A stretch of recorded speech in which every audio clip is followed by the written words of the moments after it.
Good morning. I'm going to welcome everyone to Concurrent 11 Appalachian Studies Association Conference. I hope you're all having a great morning. My name is Melissa. I'm your producer this morning, so I'm going to help us try to keep everything going smoothly. We're going to go ahead and begin today with our first presenter. Please go ahead whenever you're ready. Great, thank you. My name is Colleen Unruh. I'm a PhD student at Penn State, and before going to grad school, I was a community organizer in Eastern Kentucky for a number of years. So I'm going to be talking about learning in just transition, which is the focus of my dissertation. And of course, I can't get the slides to move forward. Okay, here we go. So just a little context in terms of the importance of the topic. Over time, there's been a drastic drop in coal mining jobs, particularly in the last 10 years, and that's due to a number of different factors, including increased mechanization, mountaintop removal mining, and also shifts in the energy landscape with a movement more towards natural gas. And also that the economically recoverable coal in the region has drastically diminished. And there's also an increasing recognition of the need to transition away from fossil fuels due to climate change. And so there's a number of different factors that are making this moment consider things along the lines of just transition. And a lot of community organizations are working on just transition. So my hope is that this research will help inform that. This is just an illustration that about the drop in coal jobs recently. So you might be wondering what just transition is. Generally speaking, it is a strategy to ensure that people have good quality jobs and also address environmental needs. And particularly Kentuckians for the Commonwealth, which is the organization that I looked at, defines just transition as an all-in, inclusive, and place-based process to build economic and political power to shift from an extractive economy to a regenerative one. So within adult education, there's a bent of it that's looking at social movement learning, and social movements are collective action that are trying to address some form of injustice. There's one definition here, and Paulo Freire talks about conscientization, which is kind of like a summary, a way to think about social movement learning, where you're perceiving the social, political, and economic contradictions and taking action to address those oppressive elements of reality. So Kentuckians for the Commonwealth, if you're not familiar, is a statewide multi-issue community organizing group. They've worked on issues ranging from voting rates for former felons, comprehensive tax reform, mountaintop removal mining, and also just transition. So the way that some of their efforts have played out in terms of just transition, the Benham Saves project is one example where they've integrated on-bill financing to enable people to invest in energy efficiency in their homes without that upfront cost. KFTC has also been involved with rural electric cooperative organizing, and so really trying to reclaim the democratic aspects of the power grid, and pushing as co-op board members, pushing for more investments in energy efficiency and renewables. In some cases, KFTC members have run for their local co-op boards. The Empower Kentucky plan came out of a number of years ago. There was the Clean Power Plan, which was an attempt to reduce greenhouse gases by 30 to 32%. And states were supposed to develop plans to make that happen. And Kentucky the legislature chose not to engage with that. And so KFTC folks had meetings all across the state to develop a plan to be able to do that. So they were able to demonstrate that you could reach those goals to reduce greenhouse gases and also create jobs. KFTC has also been involved with a number of different legislative campaigns. The Reclaim Act is really to bring in a number of resources into the region to address abandoned mines and support economic development.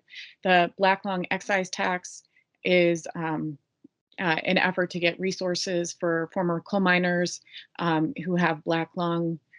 The Green New Deal, another example where they're trying to invest in creating clean energy alternatives.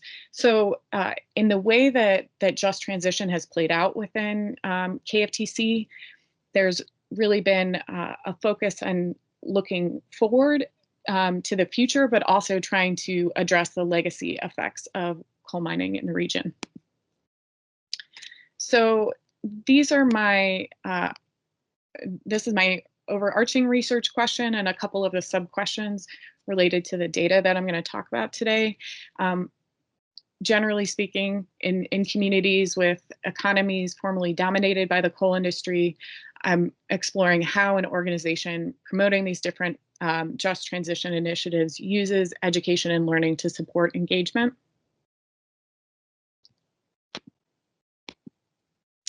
I did a case study, so I incorporated a number of different sources of data. Within adult education, there's a divide between non-formal education, which are short-term, voluntary, they're workshops. It's kind of any kind of structured educational activity that's outside the traditional classroom. And then informal learning is really the learning that happens when you're engaged with the struggle. So if you're lobbying, you're learning, doing that for the first time, you're learning through that process of being involved. So, and what I've found is that the non-formal education relates to the informal learning through kind of a dialectical relationship. So the non-formal education helps to create a base of understanding, and then when people are actually doing the activities, that's when the learning transfer happens. So you know, and part of that was that a lot of people would talk about how they learn things, but they couldn't necessarily specify how they learn them, or they instead of talking about a training, they'd talk about an experience. And so it really kind of builds on each other.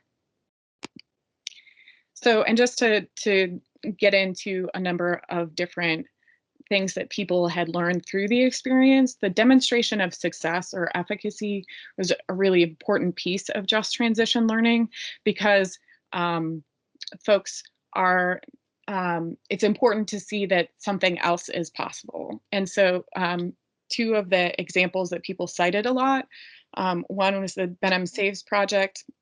As I mentioned before, the picture on the left is of solar panels that are on the Benham Coal Mining Museum.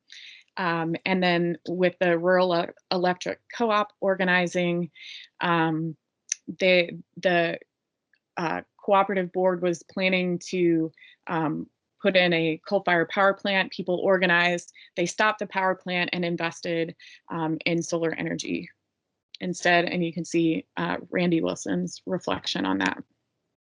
Another piece of learning that folks gained by being involved and participating in these non-formal education workshops was skill development.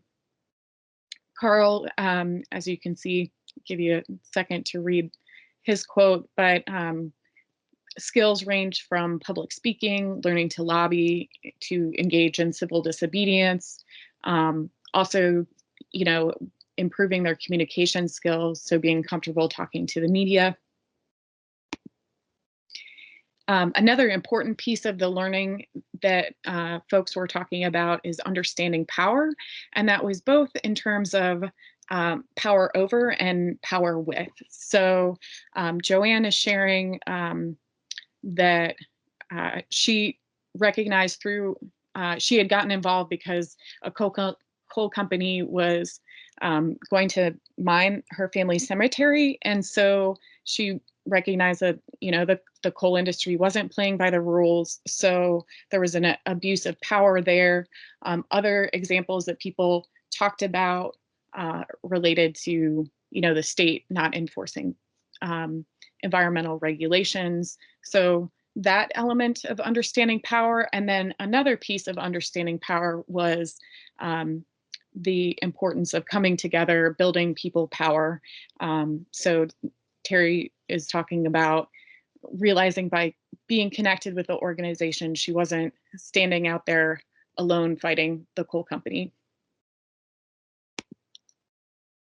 Solidarity was another piece of the learning that happened. And the examples that people were sharing related to that was a lot of times related to being in exchange with folks from other communities. So people going from Eastern Kentucky to Rubbertown and Louisville, where it's a predominantly Black community that has also experienced a lot of issues related to pollution. So the solidarity really came through building relationships with other folks directly affected by problems and wanting to support each other. And so that second quote is really getting at that element of solidarity. You know, when you make connections with other people, you want to be involved to help support others struggling as well.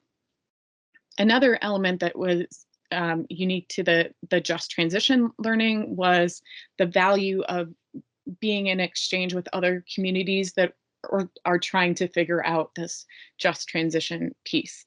And particularly around communities that have been dominated by the coal industry and, you know, benefiting from learning from each other. So in terms of implications, certainly highlighting examples is very, very important. And also recognizing that the educational workshops and the informal learning build on each other. And so it's really important to think about how are you helping to, or how are organizations helping to support the learning through the doing process. So really thinking about how to make sure to not just do educational workshops, but building in ways for people to reflect on their experiences and build relationships across different communities. So that is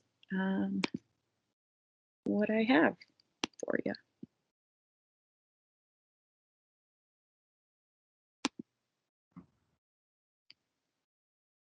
Did I effectively? Thank you so much.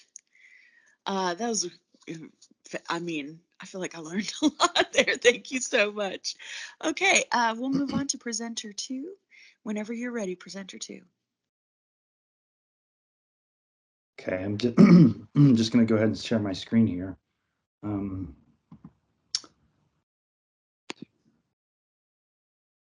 Is it the share tray, right? Open the share tray. Yes, that's right. The share tray. That's what you want there. Okay.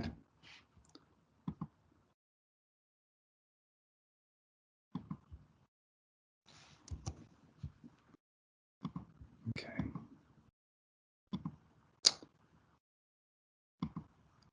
Can you see my screen? Yes, we can. Is it in the right view? We can see your whole screen right now. So as soon as you start your slideshow, it should be perfect.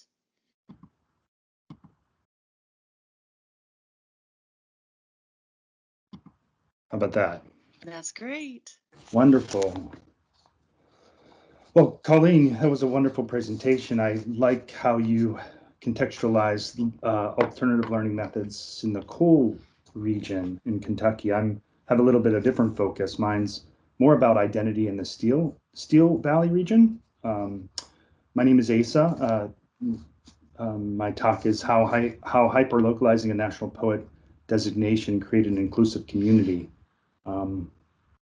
So I'm really interested in thinking about identity in post-industrial communities, and I'll tell you a little bit more about myself. So I'll talk a little bit about the project itself, the inspiration for it, the overview of the Poet Laureate of Johnstown project, how poetry revealed stories and data and tales about the community, talk a little bit about themes of poetry in Appalachia, and the results and findings from our poetry project. So a little bit about myself, just to frame the context of why I decided to create a local Poet Laureate designation. I grew up in the Monongahela Valley outside of Pittsburgh, and my dissertation topic is how artists influence identity in post-industrial communities. So I was really fascinated with the idea of why we connect to past industries that are no longer there and the implications of that with future generations. So, working in Johnstown, Pennsylvania, working in Pittsburgh, PA, why do we continue to connect our identity to an industry that's no longer there, especially in the Steel Valley, where it was the largest labor strike in American history, where people died at the Homestead strike. And I'm so curious and fascinated why we continue to be very nostalgic about that industry. My core philosophy, not only in this project, but as an artist, I'm really interested in how we can leverage the power of art to make an exclusive art experience that is the Poet Laureate experience and make it accessible and ground up. I wanted to build inclusive, sustainable communities. That's really core to my pedagogical and artistic philosophy. And I want to empower citizens through art. I wanted to find a way we can all connect during the pandemic, but then begin to think about how stories could be archived for a lifetime. And I'll talk a little bit about that later.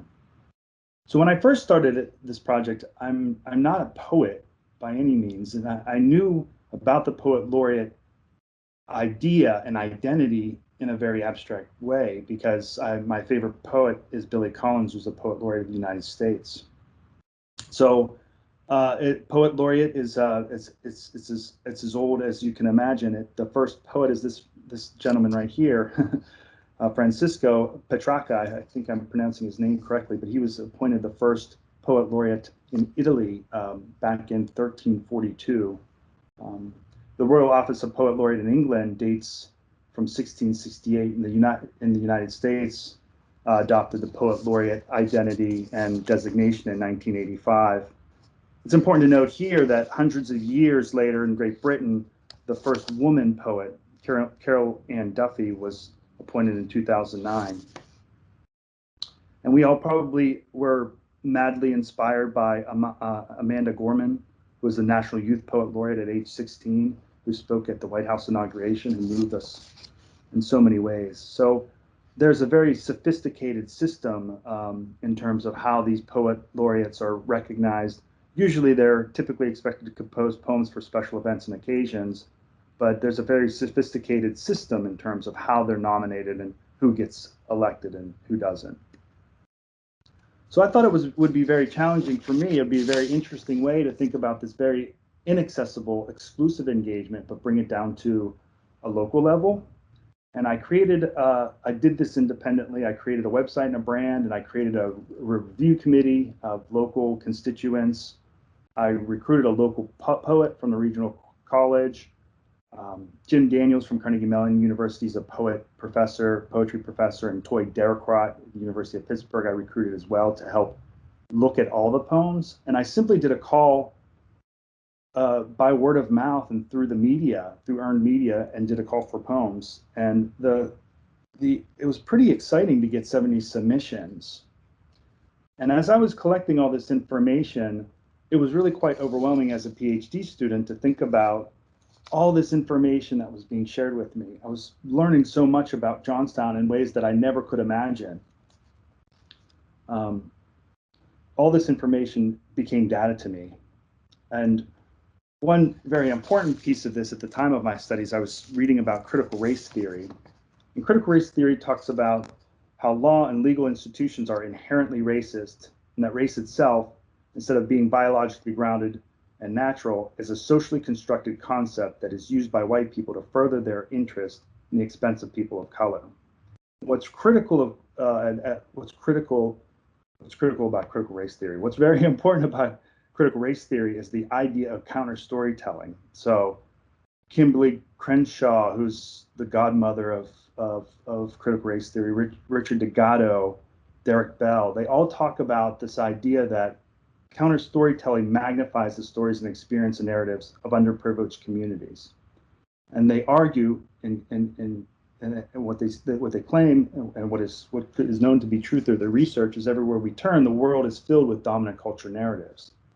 So I'm collecting all this information, reading all the stanzas and the prose, and it's what has happened was the evolution and the revelation that I have counter storytelling in all these different 70 submissions.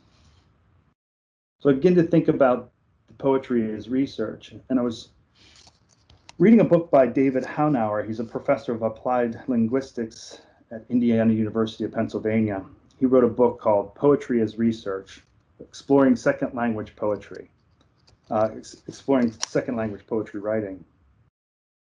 And he talks about poetry can be a true representation of the real world if the real world that is being presented is one of individual understanding of experience.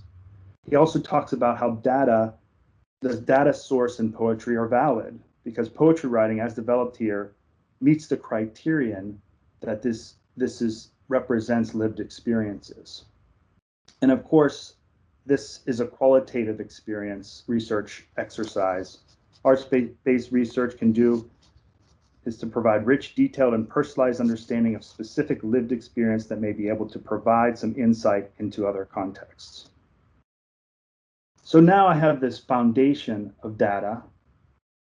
Poetry is research, but how does it relate to the Appalachian dysphoria?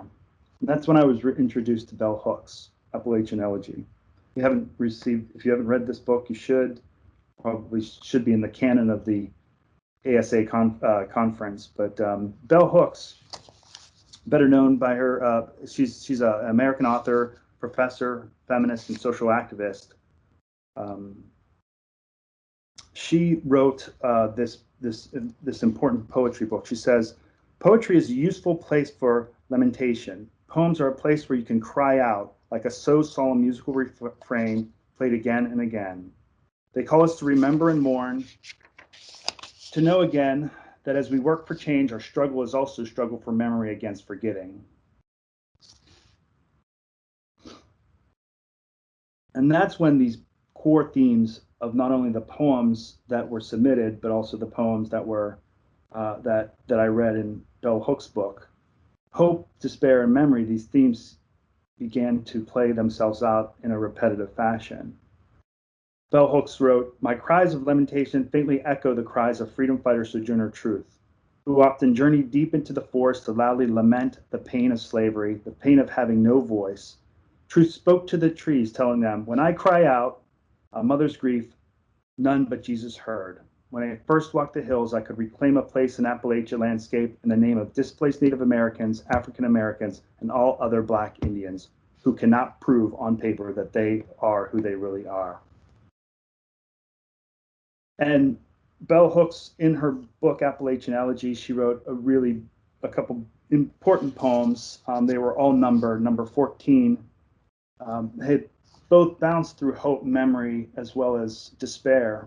And this poem, hard rain softens harder ground, from solid rock into the mud so thick, feet go under, making every step dirge and trail. Even as joy surfaces, at last today we plant, we hope. So there were so many different themes of hope within her important book. But she also wrote about despair. Number 15, pink and white oleander, not native to Appalachian ground, still here lies, years and years of poison, rebel flags, heritage and hate. In the war to fight hunger, ongoing loss, there are no sides. There is only the angry mind of hurt, bringing death too soon, destroying all of our dreams, destroying all of our dreams of union.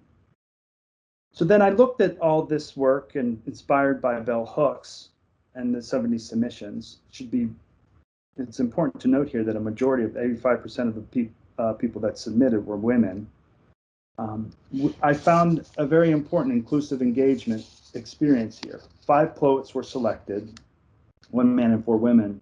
And because this wasn't a sophisticated machine run by many different maybe bureaucratic entities, I, as an artist, had the ability to flexibly nominate those who were to be the poet laureate. And the poet laureate would receive a proclamation from the mayor. So both a man and a woman were nominated, and the last 3 were honorable mentions. The proclamation was really critical because what that did was that archived the poems into this government system, into this particular, the government journals, for lack of a better term, about this exclusive experience nominating a poet laureate. But most of the poems were place-based. We created an organic, active community. We did online poetry reading. In fact, Mike Gruber, who is I'll introduce you to here in a moment, was one of the poet laureates. He actually did his poetry reading, a couple of them. He worked at Best Buy and he did it in the stock room. So these people were very committed to being together and being with one another during the pandemic. But love and Johnstown were the most used words, which we thought was really interesting.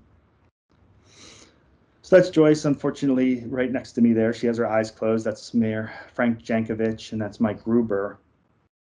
And they both had very interesting different types of poems about hope and memory and despair. Mike, I'll just read a couple stanzas before I wrap up here.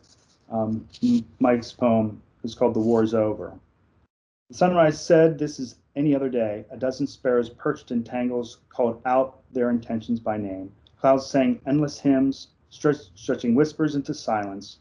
Dirty dishes gossiped inside. The fire was somewhere else, and a savior engine screamed. The street sign said to make sure this is the way we're supposed to go. The waiting room said soon.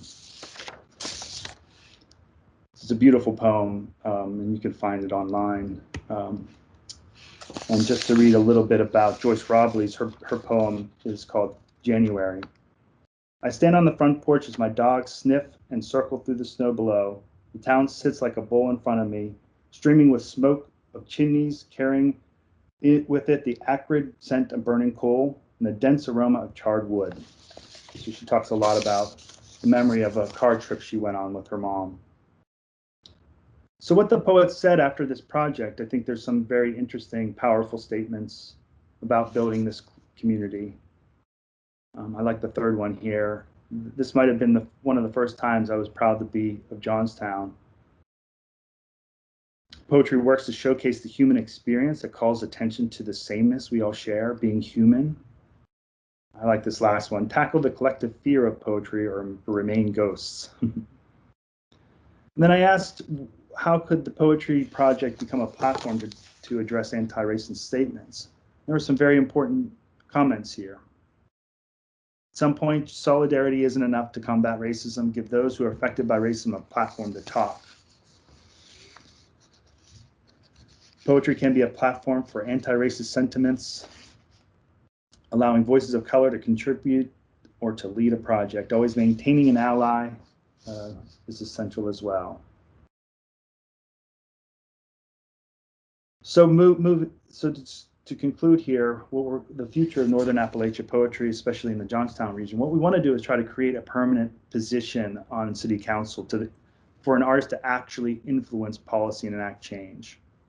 We're going to continue to create an organic poetry community, and we will now want to find a physical location, place-based format to convene, create, and explore poetry in all forms. And I want to leave you with this.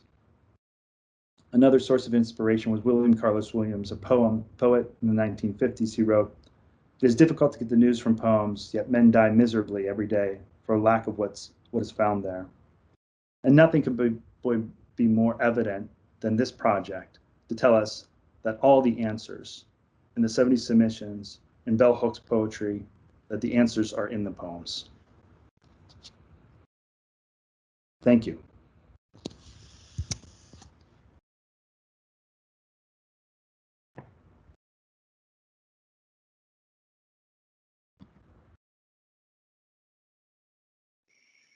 Thank you so much. We'll move on to presenter number 3. Whenever you're ready, presenter number 3, please go right ahead.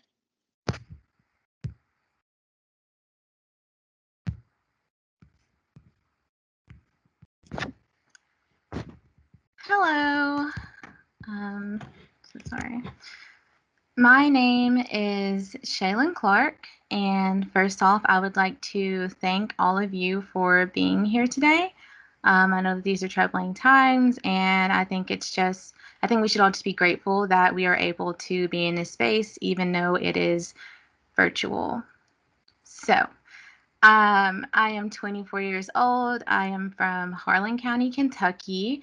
I am a recent graduate, December 2020 from Berea College, and I am the new headmistress of Sexy Sex Ed.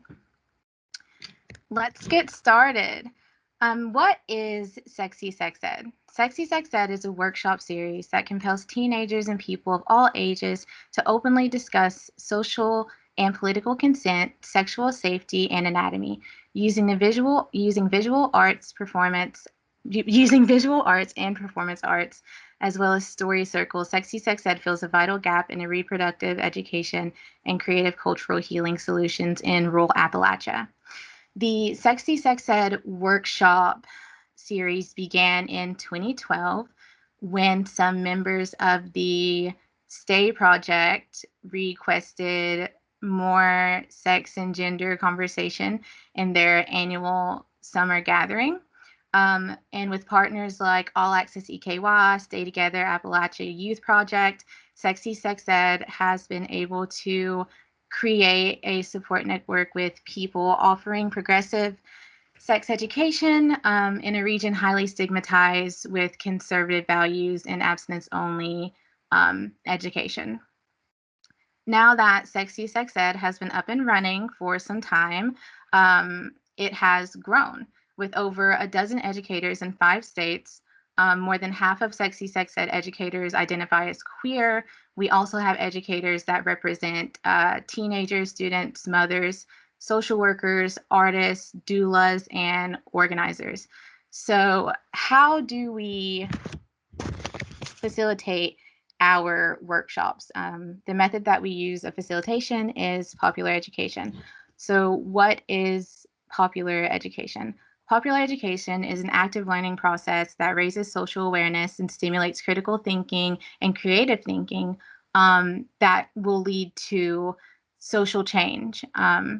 Paulo Freire, the Brazilian educator, became renowned for his methods of popular education developed through the work that he did with poor and disenfranchised communities in Latin America during the 1960s and 1970s.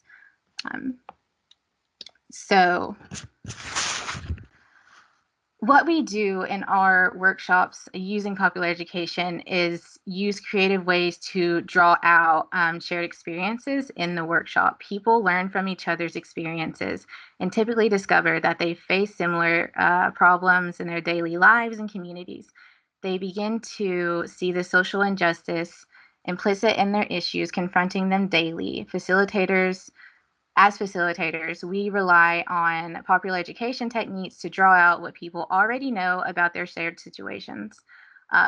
In the workshop, participants will analyze their situation. We as facilitators, will introduce additional information or concepts that help them trace the connections between their own life experiences and border economic, social, and political processes. Popular education workshops thereby often lead to learning about history, politics, economics, public policy. Freire described this as learning of the world through the word. And so how we do that is we have a bunch of different techniques and group activities that will draw out these shared experiences. And in these activities, they include visual images, songs, stories, skits, that express their shared experience or that reflect the daily life of their community. There are a number of group activities that will draw out these experiences, and we try to use those in our workshops in order to get these participants talking to each other and hopefully take these conversations outside of the workshop and continue them in their communities. What are the goals of Sexy Sex Ed? So we use popular education methods to make sexual education fun and interactive. We also center the experiences and needs of the people in the room and in the community. We also create a safe and supportive space where traditionally or potentially difficult conversations with people varying from all ages and all bodies. We introduce the basics of anatomy, consent, and safety for sexual well-being, and we move participants to visualize their questions and desires for future learning. And so we encourage the participants to take these conversations back to their communities. I can say that growing up in Harlan County, as a young person, as a person of color, being a young Black female in the region, in the rural part of the region, I watched a lot of people not have access to these things, to a safe environment to talk about their questions, talk about their sexuality, talk about liberation, and talk about pleasure. So Sexy Sex Ed has really filled in that gap for me before I became the headmistress and before I joined as a educator. I attended some Sexy Sex Ed workshops, and those really helped me go back to my friends and share that information in hopes that it would keep them safe while they're out exploring themselves and their sexuality. So that is a part of the goal of Sexy Sex Ed, is to make sure that people of all ages and all bodies have this information that will better that will help them on their journeys. The goal is to keep them safe. The goal is not to scare them away from exploring their sexuality, or the goal is to take shame away from pleasure and to teach them that it is okay to have these questions and these experiences are not unnormal and not unnatural. When our participants get to sharing their experiences, they often figure out that they've all faced some similar experiences, which helps the conversation continue and grow throughout the workshop and even after the workshop. So what we stand for: Sexy Sex Ed, love and pleasure and network of community care are more important than ever. In sex education, words like fuck inevitably come up. We embrace it, and these times are truly fucked in the worst way. Without hesitation this summer, our team took to the streets, hollers, and hills from Harlan County to Louisville, Kentucky, and West Virginia to North Carolina. We have mailed and hand-delivered and posted in spaces with thousands of condoms and Plan B and water to support people that have been demanding social justice and a better life for all of us. So why does this matter? Many sexual education classes only teach the more of like a cisgender sexual education or an abstinence-only sexual education. Teaching this way can be exclusive to the LGBTQ community. In a research that was shared by the Pew Research Center in 2013, lesbians, gay, and bisexual survey respondents were asked how old they were when they first felt like they might be something other than straight. And the median age across all LGB adults is 12. Although there are some differences across the groups. Gay men reported on average thinking around age 10 that they might not be straight. For For both lesbians and bisexuals, the median age is 13. And so this way of teaching sexual education in these areas, I'm going to use Harlan for an example. Same-sex education was not brought up. It wasn't talked about. Trans sex education was never talked about. And so Sexy Sex Ed, with our team of educators that come from a wide variety of backgrounds, we hope to fill in those gaps and make everyone feel like they are included and validated in our workshops, and give them the opportunity and a space to ask the questions that they might not feel comfortable asking in a traditional sexual education environment. Another huge reason why sexual education is important is race and reproductive health. Although the Black community is not widely represented within the Appalachian region, Black people still exist. Black females, Black trans females, Black men, Black bodies, Black children, and they all deserve to be protected, and they deserve the right to this information and to be validated and seen and lifted up in these spaces. And so pregnancy-related morbidity and mortality also disproportionately affect African American women.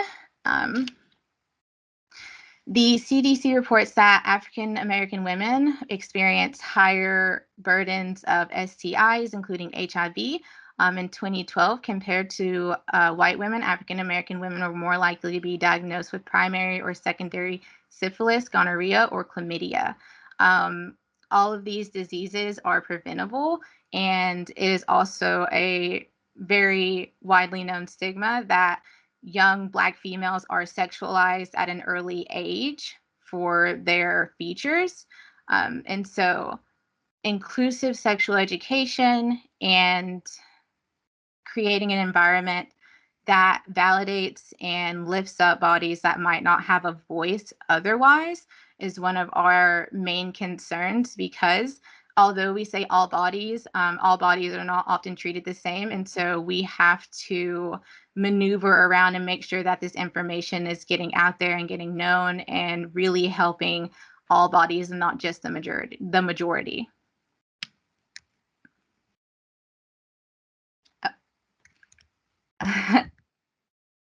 Thank you. Oh, sorry. I'm actually not done. For 7 years, Sexy Sex Ed has reached nearly 1,000 participants in 5 states with no cost to the attendees. The sex education work advertised for all ages and all bodies.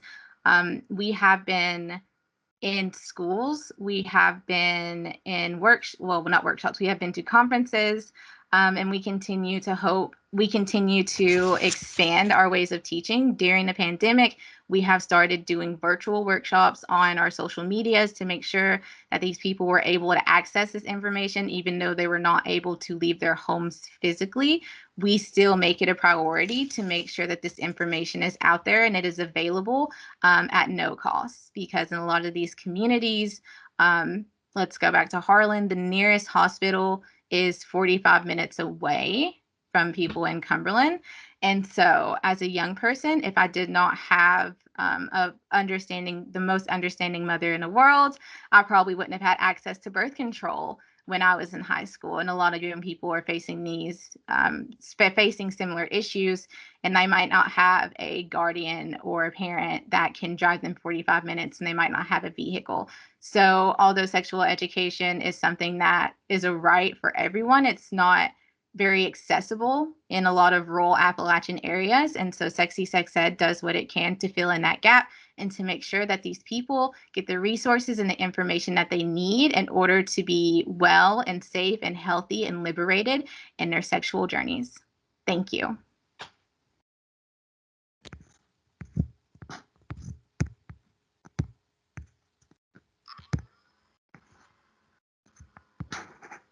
Thank you so much. I'm not sure if our 4th presenter is here. If you're here and ready, please by all means go ahead and get started. If not, we can start our Q&A session. and we have the room for another half hour if anyone has any questions.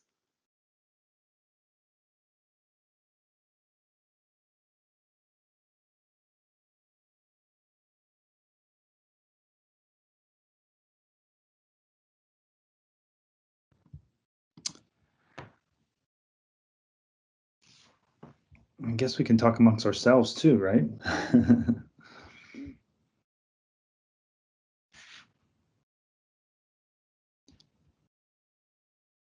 Shaylin, I joined Masterclass. I don't know, you know what Masterclass is, right? The online learning platform. And Emily Morse. It seems like she's a sexual education guru, and she was covered by the New York Times. There seems like a resurgent of this type of education. To me, I don't know on the surface of just what I'm seeing. Is that seem to be true, or is it always been there, or you're finding, it seems like you're carving out a very important need for the community? I'm sorry. What's the question? The question is this a resurgent of sexual education? Is this something new, or is this something that's always been there that it seems like you've carved out your own niche? So and you're providing important education information to the community. Is this something new, or you see trends in this over the last 5 or 10 years?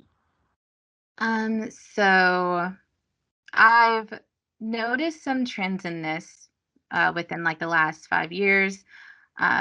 As I've stated, there are the other organizations within the region that are doing this work and pushing this information, just like Sexy Sex Ed, and we kind of all work together as a collective. Tanya Turner started Sexy Sex Ed. I just kind of took over like this year. So she's been doing the work for years before me. So I can't really say that I have like carved or like paved this way, because everything I'm doing in my position is all because of Tanya and the hard work that she did in her own community of Whitesburg, Kentucky, to get this information out. Thankfully, through word of mouth and donations, and we got a fiscal sponsor this year, we are able to spread this information to a wider audience, or at least try to. Does that help? Did I answer your question? It does, yeah, for sure. I don't know that landscape at all, and it's interesting how that information is distributed and disseminated, and yeah, it's fascinating. It does look like there's a question in the chat there. I don't know how to get to it. Says it's absent. Oh, you got it?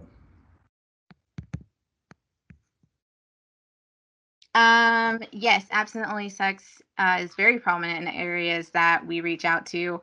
I am in Whitesburg right now, and I am from Harlan County. Both of those are in Eastern Kentucky, and abstinence-only sexual education was the only sexual education that I have received, and that's the reality for hundreds to thousands of other people who have grown up in these areas that are predominantly conservative and within the Bible Belt. So yes, we try to reach out to areas that might not have access to this information otherwise, or are being ostracized, or are being shamed and put down because their sexuality might not go with what people in the community view as normal.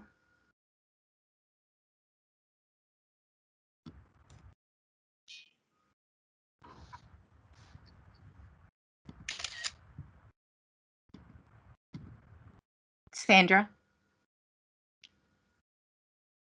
I wanted to ask a question of ASA. It's so impressive that you did this project, and I just wondered, did you start just independently, and then you got the mayor involved and it became a town project, but you didn't have any civic group or anything working with you to start with? You just had the idea and ran with it?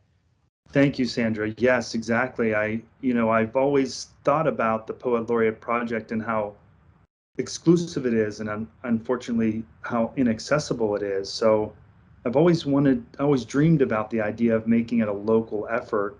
And then really once I had a few committee members, they were librarians who like really understood the power of poetry and language and storytelling, and the local poet professor from the regional college, she was on board and very enthusiastic. Keisha Ball, she was part of a local community foundation who let us use their space to build the regulations. We had very sophisticated conversations about what the rules were in terms of who would submit a poem, who would get accepted, what part of the region they're from. We had really interesting conversations, but it was absolutely ground up and organic, and it was all about networking. And once we had that first committee, we were able to kind of set the standards for which we would accept the submissions. And we simply did it by word of mouth. We notified the local press. There's a small town paper there, the Tribune Democrat, and we networked with some local arts organizations, and we then received all these submissions. And that was the most heartwarming part of it, is once all the submissions came in. As a researcher, as a young researcher, it was just fascinating and told so many wonderful stories about Johnstown and the community. So yeah, it was purely organic. And I think it was at an advantage because, like I said, at the very end, once there were 5 poets left, it was interesting because I was really determined to make sure that, making sure that it was that it was inclusive and equal, and that, in fact, the 1 and 2, Joyce and Mike, came in really close in terms of their poetic acumen based on the committee. And usually one poet laureate is nominated. So I felt as an artist, I had the artistic jurisdiction to make the call to make sure that both a male and a female were represented. I thought maybe Colleen would have some comments about just grassroots activism in ASA's project. Yeah, I thought it was really interesting. I think that, I mean, certainly the integration of art into helping people find their voice is really important, and so it just seemed like a really kind of creative way to approach that piece. I don't know if you know Pauletta Hansel, she's the poet laureate of Cincinnati, and I don't know that I think she was the first one. I'm not quite sure how that all came about, but I imagine it was energy and effort like yours, Asa, that made that possible. She's on the program today, and I just think that this idea of yours is, I see connections between it and what Shaylin is doing in a way, because these are workshops that could be transferable skills in a way. You know, this work of yours could travel, um, getting the word out to other communities about, because you make a persuasive case for the value of poetry and community building. And I think a lot of times poets feel isolated, and they're doing very individual work, but they hunger for community. They hunger for not just the audience, but other poets, other creative people who are interested in some of the same kinds of thinking. So thank you all. This was a wonderful panel. Thank you, Sandra.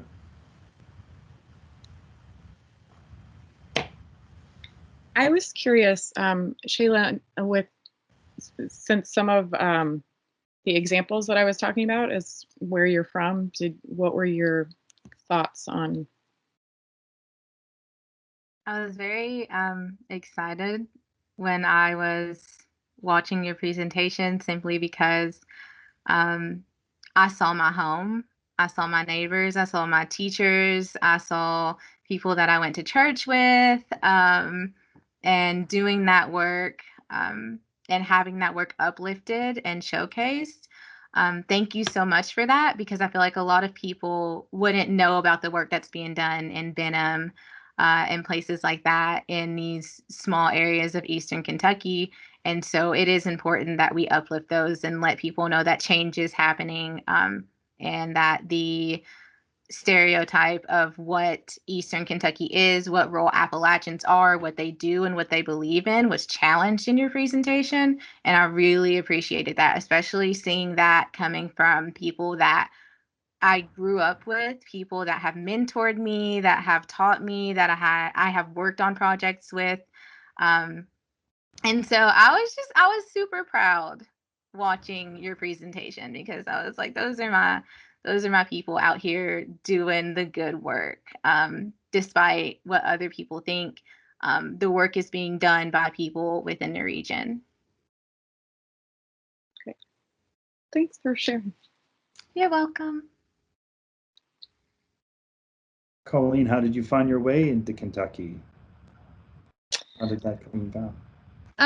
Well, actually, I had volunteered and then worked with an emergency home repair organization while in high school and in my summers in college. And I was studying environmental studies and just felt really connected to the region. And in conversations with people that we were working with, it was pretty clear that people had a good sense of what was needed, but didn't necessarily have the resources or the connections to organize around that. So,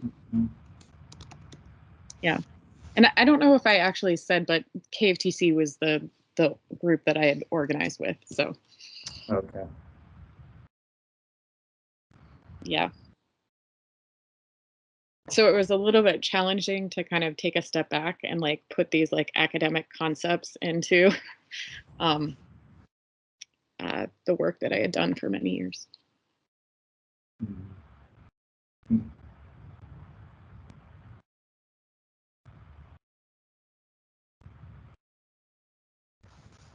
Do people have other questions?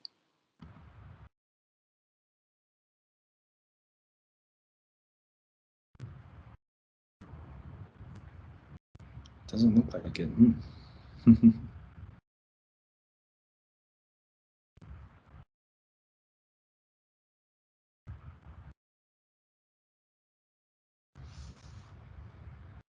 Well, one thing that that I didn't highlight, but really connected, Asa, with what you were talking about, one of my other research questions is how the global political economy has shaped the education over time within the organization.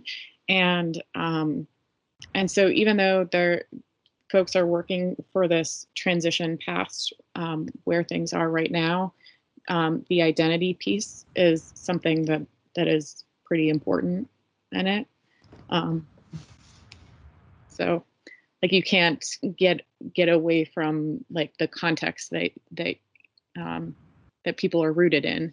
And so so it's been very important for, folks who are former coal miners to be, speaking up and saying, no, we think something else is possible. And so like rooting it really in those stories is really important. No, I mean, that's such an important pedagogical source of inquiry for me. I mean, my research, I'm just dealing with steel workers, ex-steel workers who have moved into using the arts as a way for financial freedom, but they're so deeply rooted in this identity that had been rather exploitive to them. And it's so fascinating to me. And I have lots of answers, but still lots of questions. I mean, it's really rooted in family, right? So they have this sense of nostalgia of way the world worked at one time. And of course they had a job, which is good, but it's so fascinating to me that they would honor a particular industry that no longer exists or no longer, we did this research study of monuments in the Steel Valley, and something like 89% of the monuments in these 4 municipalities were all directly related to the steel industry. The high school itself is called the Iron Men. And I'm curious about when, future generations move forward, even generations now, Generation Z, millennial generations, like what is their connection to the steel industry is probably, I haven't done the research, which will be part of my research effort, but what are the complications of connecting to that identity? And what are the complications of those who worked in that industry still connecting back? So to kind of touch on what you're saying, I understand the confusion around why these communities would want to honor these corporations and things that have not really served them well in the past. That reminds me of Harlan County. So Harlan is a coal county, and its main source of income was the coal industry. Although the coal industry is something that is probably never coming back, and we have tried time and time again to move away from it, the coal industry is still honored around the community. And at the Harlan County High School, the football field stadium is called the Coal Miners Memorial Stadium. I don't think it's necessarily this obsession with coal. I think it's just a honor for what the industry has brought them. So the coal industry, although it has not treated its workers the best, although lives have been lost, although Black lung disease is rampant through these communities, they still see this as how they fed their families, how their grandparents fed them, how they've made their way of life. And for communities like Harlan or Letcher County or surrounding county, nothing else has been there for them like the coal industry has. And so they look to it as a caretaker, as a source for income, as a source for a better life. But I don't think that that's going to change until something else comes in or other voices are heard in order to give them something else to look at as hope, as a future, as a way to survive in these communities. Because for years and years and years and generations, it has been coal. Do not question why they look at coal and praise the coal industry the way that they do, because compared to all other industries within the county, coal has been the one to give them the best life. Shelly makes a very good point with that. It's more tradition. There's no other industry mainly here. The industries that were successful here were related to the coal industry. We've probably in Letcher, Harlan County, Knott County, Perry County, Kentucky, have probably lost probably 10–15% of our population from as short a period as 4 or 5 years ago. Excuse me. Like, for example, Letcher County had a population in 1949 of 50,000 people. I'm assuming with the 2020 census data that we'll probably be around 16,000, maybe 15. Mm-hmm. So the tradition of being in the coal mines, that it provided a good living. You speak with most people that were a coal miner, they love being a coal miner, even with all the dangers that went with it and those types of things. And you were looking in the last probably 15 years that coal mining jobs were paying miners $100,000 a year, which was an extremely attractive salary in the mountains. And when those jobs left, the skills to be a coal miner don't correlate or cross over to other industries very well. So a lot of those became displaced workers. And then, of course, you take in the health considerations and the black lung and those types of things. It's a difficult situation, and it's one that for rural southeastern Kentucky is a difficult question. Where do we go from here? Because of lack of infrastructure, our highway system is getting better, but it's probably 20 years too late.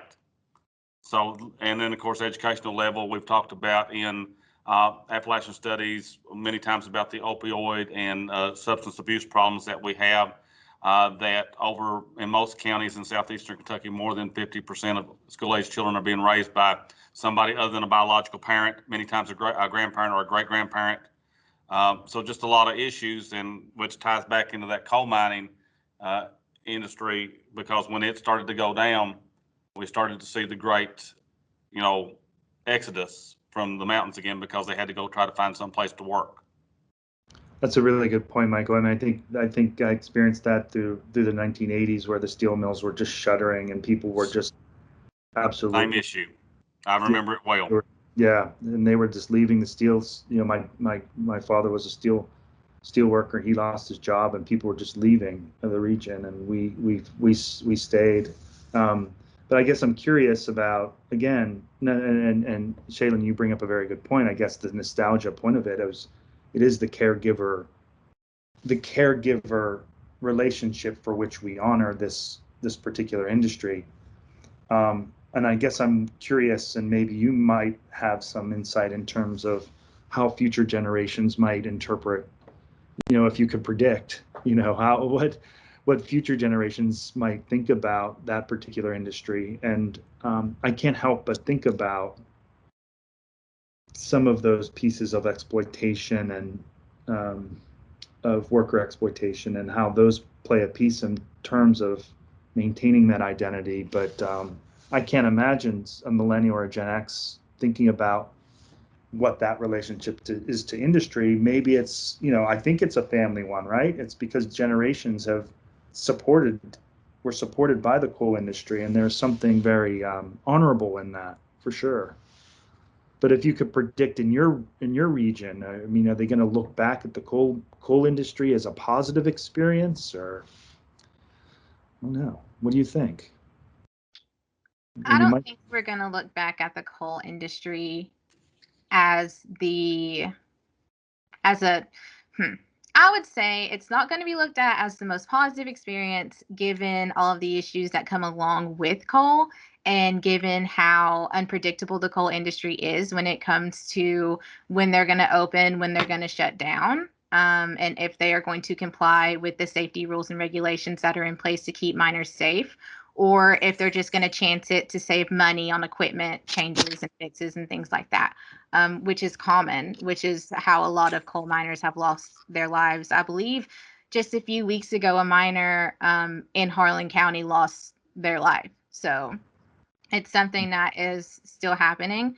As a young person, I can think back to 4 years ago working with the Higher Ground Project in Cumberland, Kentucky, which is a community theater project. And we did a play called What's Next, where a bunch of young people got to, and the play is written by community voices. So we go out, we question people in the community. What do they want to see next? What do they think is happening after coal? What do they want to see progress with the education system? And so this conversation of what's next has been happening by young people for a very long time. We have been ready to move away from coal, but we live in communities that barely get service and access to good internet. So how much can we really do with the infrastructure that we are given in these communities? I can go home and visit my family and not be able to do homework or do work because of the service and the internet access. In Harlan County, Cumberland, Kentucky, Lynch, Kentucky is where I'm originally from. And so I just think that younger generations are looking ahead. They've been looking ahead. They're still looking ahead.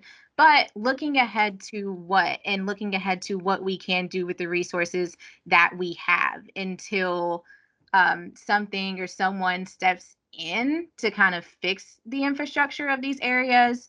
It's not going to get too far, right? Because these areas are treated like they have nothing to offer. They're not really given the tools that they need to like support themselves. It's all about what can other people come in and do for them, instead of what can we do to give them the tools that they need to do it themselves. That's not happened yet. So I think younger generations are looking for a way out of this boom and bust cycle. But how are we going to do that with the tools that we have? Yeah, and I think that that's part of where this just transition is such a complicated question, because there's not going to be a silver bullet that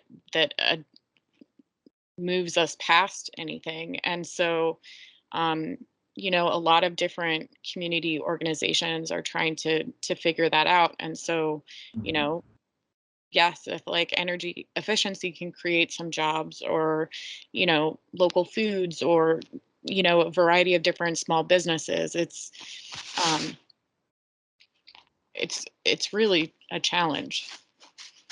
It is a challenge because this region that we're primarily discussing has never had a history of, you know, working very well together regionally. You know, you may have 40, depending on how far you go out, looking at what is southeastern Kentucky or the eastern coalfields, depending on the number of counties you look at, they don't work very well together. They're like going back to the mid, you know, the European states of the medieval period. You know, everybody's isolated, it's, you know, and they don't work very well together to go into agreements with outside industry to try to bring in those types of jobs that could possibly begin the process of drawing other industry in. And then, of course, like we discussed, mentioned earlier, we have a decreasing number of people available for a workforce. Right. Usually your two largest employers in the mountains are education and healthcare. Once mining went away, that was your two major employers, and still is.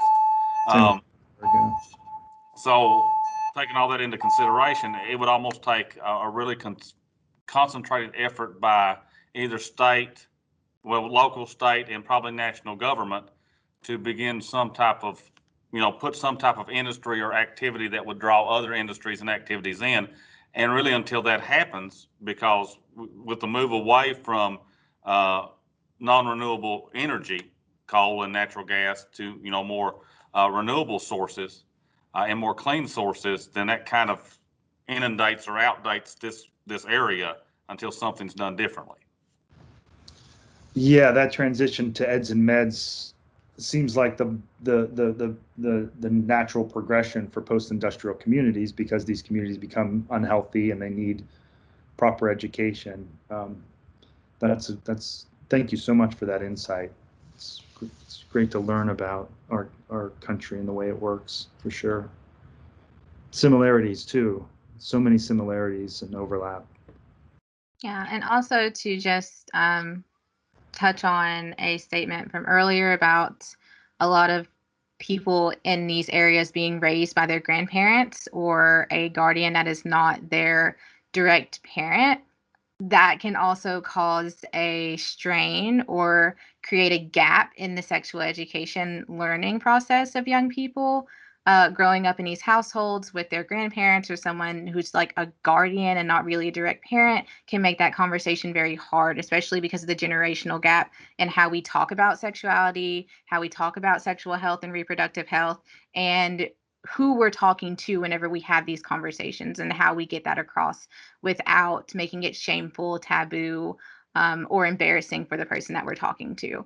So it's easy for these generational gaps to get in the way of younger people learning and getting the tools that they need in order to be safe in their journeys or in their growing or in their sexuality. Because if they're not getting this information from the school, but they can't go home and ask their guardian, then where are they going to get it?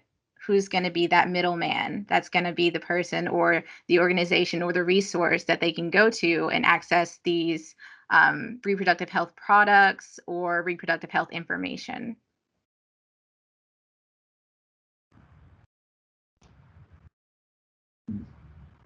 And just to go with Sheldon's point there, just like I said, you know, in most of these counties, we're looking at one out of every two children that is being, that is a school-age child, is being raised by somebody other than a biological parent, most of which are grandparents and great-grandparents. So that generational gap and that discussion becomes more and more difficult. Right.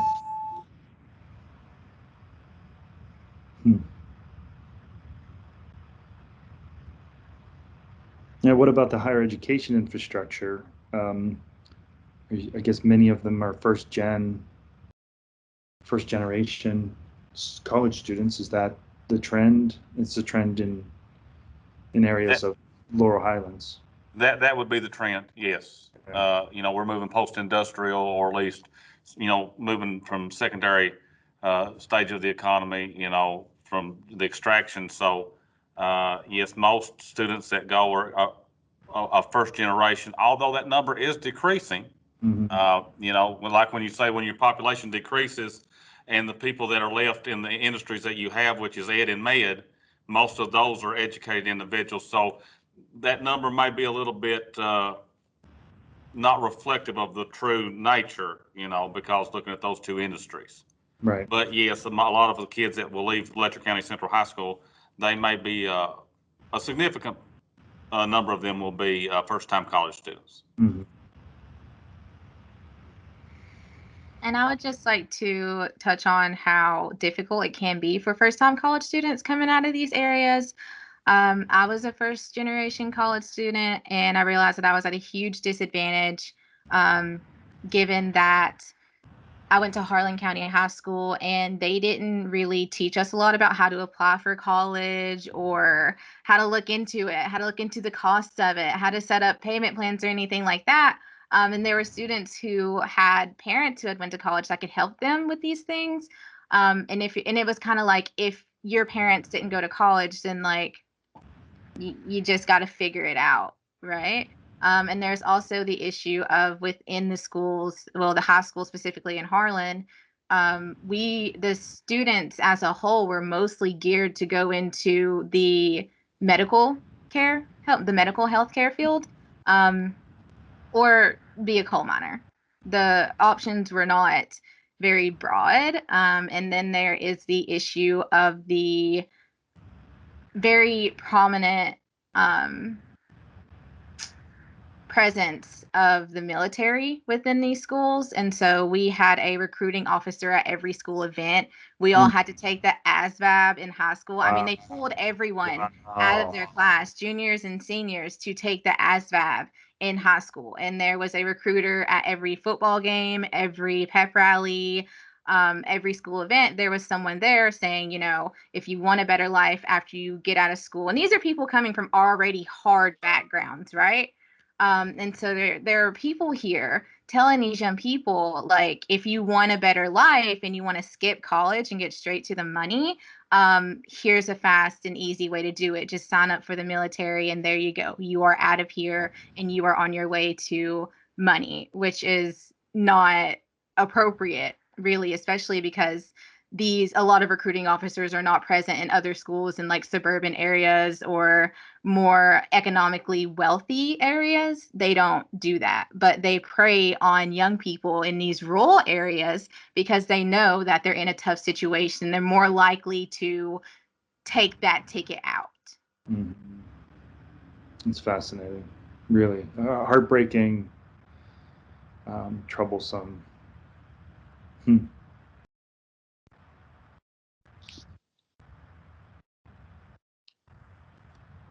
I think we might be the only ones left.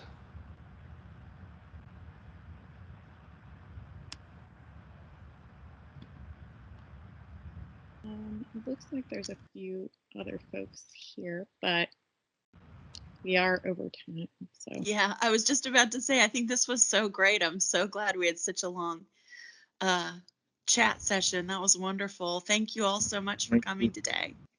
Thank you. Thank you. Bye.